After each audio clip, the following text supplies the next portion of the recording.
The Hulk made the Rolling Stone in 1971. They even had Spider-Man going back then. Not the movie, but culture.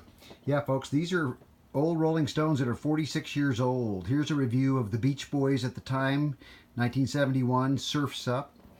You can see the length of the reviews that Rolling Stone did on records back then, albums, vinyl, of course.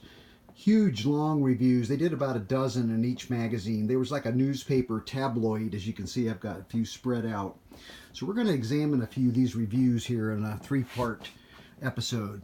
They commented on my favorite song. Well, not my favorite, but one of my favorite on the album, Feel Flows.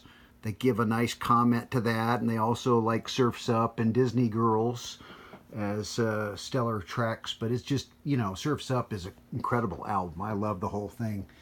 They did the 10 years after A Space in Time, which is not, one of the greatest albums of all time, but it's a very good album, and it's a terrific band 10 years after.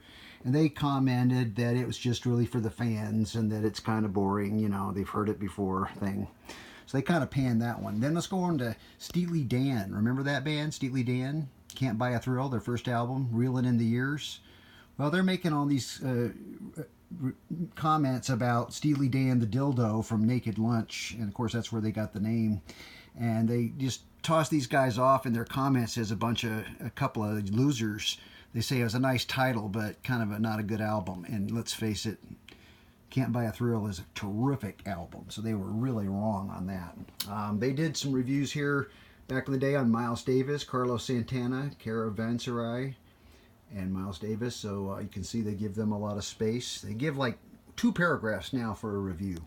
Here's a review of the Black Sabbath, Volume 4. They give that a really nice long review. And at the end they comment that the Sabs are genius.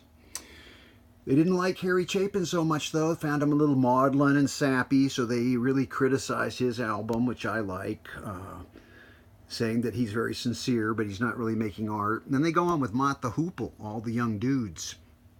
And this is interesting. It's a very long article review. You can see, look at the length of that review and write-up. And they talk in here about David Bowie, the producer, who is, honing Mott the Hoople's sound. And then they comment down at the end that Bowie has given them a new direction to the band, which he did.